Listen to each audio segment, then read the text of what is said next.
hanya Engkau yang kami sembah, berarti makanan itu yang kita sembah. Betul Pak ya?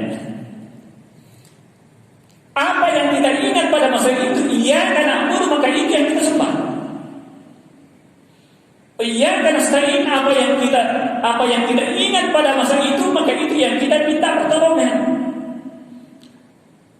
Padahal Allah Subhanahu wa taala dalam surah Al-Ikhlas sudah menegaskan, Allahus Samad, Allah tempat bergantung segala sesuatu. Berarti ketika kita sholat, imam lagi membaca atau kita sholat, kita membaca iyyaka na'budu wa iyyaka nasta'in, apa yang kita baca dan apa yang kita ingat, berarti itu yang kita sembah dan itu yang kita minta tolong. Kenapa? Karena olehnya itu tadi saya katakan secara syariat semestinya kita pergi sholat, tetapi dimakruhkan ini sebagai rukhsah. Ketika makanan sudah siap saji di meja makan, ini rukhsah antara sholat berjamaah dan makan. Jadi bukan sholatnya yang ditinggalkan. Apanya yang tertinggal? Sholat berjamaahnya. Kenapa? Karena yang dituntut dalam sholat itu adalah al-khusyuk. Khusyuk dalam sholat. Karena ditegaskan qad aflahal mu'minuna alladzina hum fi sholatihim khashi'un.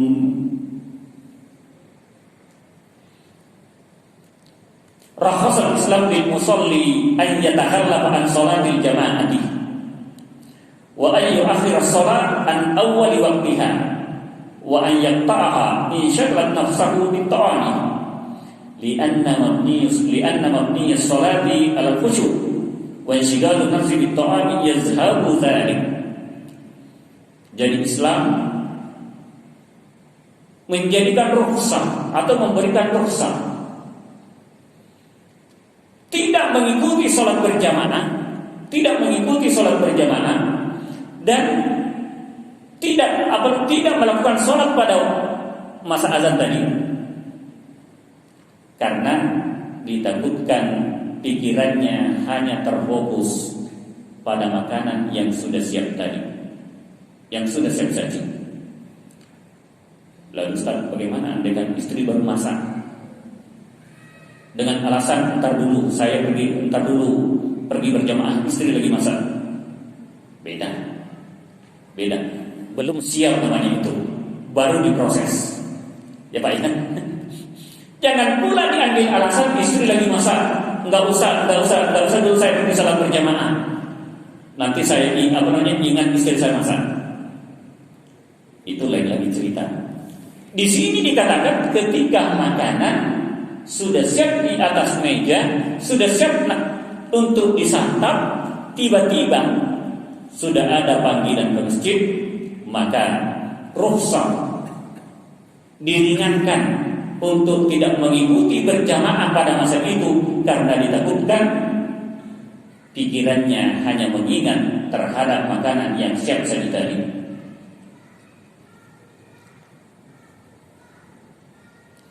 Karena salat dituntut untuk khusyuk, li'anna mabniyas salati 'alal khusyuk. Jadi tercapainya hasil daripada salat itu karena dalam keadaan khusyuk. Wa inshighalu nafsi bit-ta'am, apabila pikiran kita hanya mengingat makanan itu, yazhabu dzalik, maka otomatis khusyuk itu tiada. Maka otomatis khusyuk itu melayang begitu saja. Maka waktu kita untuk sholat berjamaah, badan ini ikut berjamaah, tapi hasilnya tidak ada karena kekhusyukan tidak ada. Oleh ini itu rakhsah Islam, oleh ini itu Islam memberikan keringanan bahwa ketika makanan sudah siap saji, sebaiknya makan dulu. Lalu kemudian pergi ke masjid berjamaah kalau masih ada, kalau kita masih dapat waktu berjamaah. Atau sampaikan sama ibu, kalau bisa makan lebih dulu. Atau kalau bisa ditakhirkan sedikit makannya setelah sholat berjamaah. supaya kita dapatkan salat berjamaah dan juga tidak terganggu pikirannya dengan makanan yang sudah nampak di meja makan tadi.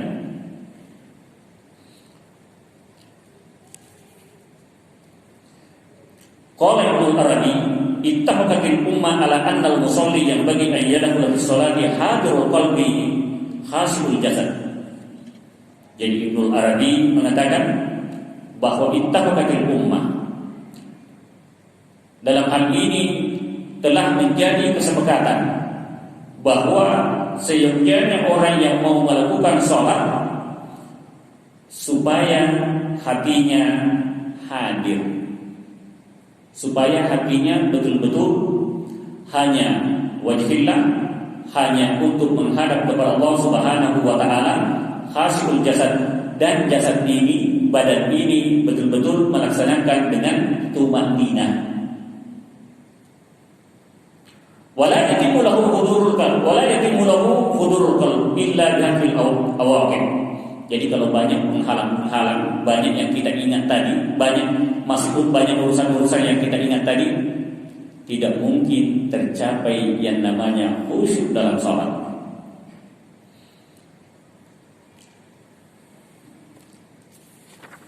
Jemaah yang dimuliakan oleh Allah Subhanahu wa taala, banyak sekali hadis-hadis, banyak sekali riwayat yang diriwayatkan para sahabat tentang rukhsah makan ini.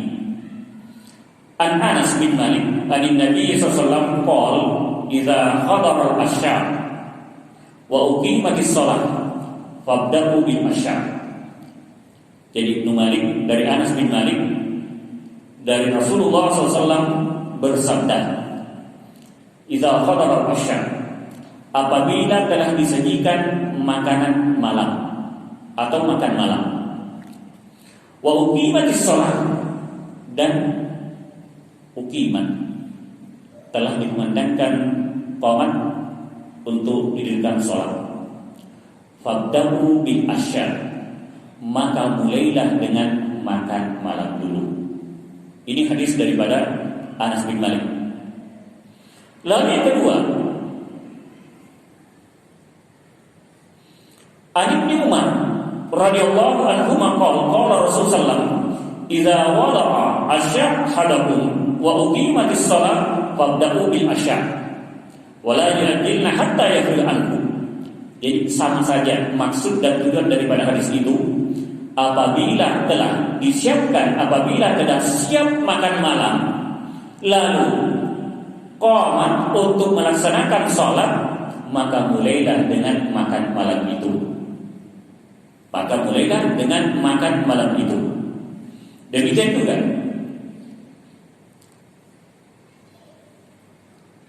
wa minal jadiri bidzikri an yushira an hasil rukhsah muqayyadatun fi hududis sholati. Jadi rukhsah ini, keringanan ini hanya berkaitan dalam hal salat. Fa in khasyiya bi takhallufihi fawatil waqti, apabila takut waktu salat habis, ini beda lagi ceritanya. Apabila takut waktu salat habis, contoh misalnya antara maghrib dengan isya sudah jam 7.30, berarti ini sudah detik-detik terakhir berakhirnya waktu isya. Maka bersegeralah untuk melaksanakan salat isya baru asya. Isya dulu baru asya. Salat isya dulu baru makan malam. Karena apa? Karena ditakutkan habis waktu salat isya itu. Sehingga dikatakan, fa inna khasyya bi takhallufihi fawatil waqt, apabila takut kehabisan waktu atau waktunya habis waktu salat itu, sholat wujuban mudafi'an wajiban wabsyanan wala karaha li hurmatil waqt. Jadi salatlah dulu. Ketika Anda dalam keadaan kebelet, mau kencing, mau BAB, salatlah dulu. Meskipun hal-hal ini juga bagian daripada rukhsah, karena kita akan masuk membahas tentang bagaimana ketika seseorang kebelet. Bagaimana seseorang ketika kebelet mau buang air kecil ataupun mau buang air besar. Tetapi apabila waktunya, detik-detik terakhir daripada waktu sholat itu habis, maka sholatlah. Karena takut waktu sholat itu habis. Maka Bapak Ibu yang saya muliakan, ini ada pembahasan khusus yang membahas tentang as-sholatu inda mudafa'atil akhbathaini. Jadi sholat dalam keadaan menahan air besar dan air kecil. Ini terjadi Bapak Ibu. Pernah dirasakan? Terkadang kita rasakan. Terkadang juga bunyi di dalam perut. Betul Pak ya? Mungkin mungkin masuk angin kah atau apa? Kelamaan duduk, terkadang terasa mau buang angin. Yang menjadi pertanyaan, apakah batal sholatnya ketika terjadi itu terasa bunyi di dalam perut? Ulama mengatakan bahwa selama tidak keluar melalui, tidak menjadi kentut, tetap sholatnya sah, hanya saja makruh. Karena yang membatalkan sholat, yang membatalkan wudu, yaitu kentut. Kentut dalam Islam dibahas ada durab, ada khusyak. Apa maksudnya ada durab, ada khusyak? Ada yang bunyi, ada juga ya Pak ya. Ini Islam dalam hal apa ini membahas tentang itu. Ada durab, ada khusyak. Keduanya ini mau bunyi, keduanya membatalkan wudu. Kalau wudunya batal, maka salatnya tidak sah. Tetapi yang biasa dirasakan bunyi di dalam, salatnya tetap dianggap sah, tetapi hasilnya makruh. Kenapa? Karena otomatis ketika menahan apa yang terjadi dalam perut, otomatis ada gangguan kekhusyuan daripada salat itu. Sehingga dikatakan la yanbaghi lil musalli an yaquma ila sholati wa bihi ma yushaghiluhu an khushu'iha wa huduri qalbihi fiha fa in khalafa wa fa'ala sahhat salatahu. Jadi tidak sepantasnya seorang muslim ia melakukan sholat, ada hal-hal yang merintangi, ada hal-hal yang menghalangi untuk mencapai derajat khusyuk dalam pelaksanaan sholat. Fa in khalafa, apabila itu tidak dilakukan, ia melanggar itu. Wa fa'ala, sudah mau kencing tetapi ia tahan, dikatakan sahhat salatahu, salatnya tetap sah karena belum dibunyikan, juga belum, tetap salatnya sah. Tetapi wa in kana bihi min mudafa'atil akhbathin ma yuzahiduhu wa yushaghiluhu an salati rukhisa lahu fi takhallufi an salatil jama'ati wa fi ta'khir salati an awwali waqtiha bi syartin alla yakhruja waqtu shalah. Jadi kalau seseorang betul-betul tidak sanggup lagi menahan apa yang tadi kita bahas, kebelet ia mau keluar angin, kebelet misalnya ia mau BAB, atau kebelet ia mau keluarkan kencing, ruhi salahu fit tahallufi an salatil jama'ati, maka ia diberi keringanan untuk tidak melakukan salat berjamaah karena itu tadi. Contoh misalnya sudah qomat di sini, tiba-tiba kebelet ke toilet, mau ke toilet. Dalam hal ini kita pilih mana? Ke toilet dulu atau tetap dilanjutkan salat berjamaahnya? Salat berjamaah afdal katanya. Ya. Jadi ini adalah apa namanya? Ini adalah aturan daripada rukhsah itu. Apabila Anda mau mengejar sholat berjamaah tetapi tidak khusyuk dalam pelaksanaan sholatnya, karena terlalu kebelet, pilihlah kebelet itu. Tenangkan dirimu, tenangkan pernapasanmu. Tidak apa-apa tidak mengikuti sholat berjamaah, tetapi sholatnya dengan tenang, sehingga bisa mencapai derajat khusyuk ketika melaksanakan sholat itu. Artinya, kekhusyukan sholat itu jauh lebih penting daripada mengikuti berjamaah tadi yang tidak khusyuk. Tetapi jika dua-duanya bisa tercapai antara khusyuk dan berjamaah, alhamdulillahirabbil alamin. Itulah maksud dan tujuan daripada ibadat itu. Falau haba waktu, apabila takut waktunya habis. Di sini pendapat ulama berbeda pendapat. Fawadihani asahuma, yang paling sah yuqaddimus salat. Apabila waktunya diperkirakan mau habis, maka lakukanlah salat. Lakukan salat, karena salat hampir waktunya habis, maka lakukan dulu salat. Yang pendapat yang kedua ada juga mengatakan al-aula an yaqdi hajatahu. Lebih penting keluarkan dulu hajatnya, tidak apa-apa habis waktunya lalu ia melakukan salat qada. Tetapi pendapat yang paling sah, salat dahulukan salat.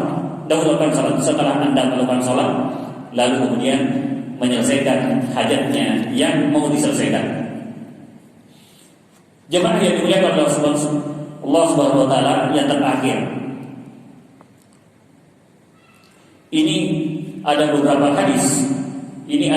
hadis yang mendukung dari pendapat itu, termasuk yang diriwayatkan oleh Aisyah radhiyallahu anha, qalat sami'tu Rasulullah sallallahu alaihi wasallam, istri Rasulullah menyampaikan bahwa saya mendengar Rasulullah berkata, la salata bi hadratit ta'ami wala wa huwa yudahiul akhbathani. Tidak ada salat, artinya tidak sah salat seseorang ketika makanan sudah siap saji tadi. Demikian juga wala, tidak ada salat atau tidak sah salat seseorang wa huwa yudahiul akhbathani, ketika ia menahan kebelet itu. Ketika ia menahan kebelet itu, maka artinya lebih baik kita membuat hajat kita, menyelesaikan hajat kita, supaya tidak terganggu ketika mau melakukan sholat.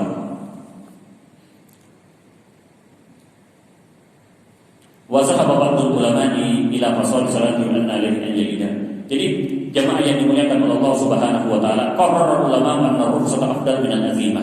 Jadi ini antara rukhsat dengan hukum asli, salat berjamaah dengan rukhsat tadi. Jadi ulama mengatakan lebih baik kita melakukan apa yang dimaksud dengan rukhsat, menyelesaikan hajat kita, lalu kemudian kita salat setelah nafas tenang. Baik Bapak Ibu yang saya muliakan, sebelum saya lanjut mungkin ada hal-hal yang perlu kita bahas, saya persilakan.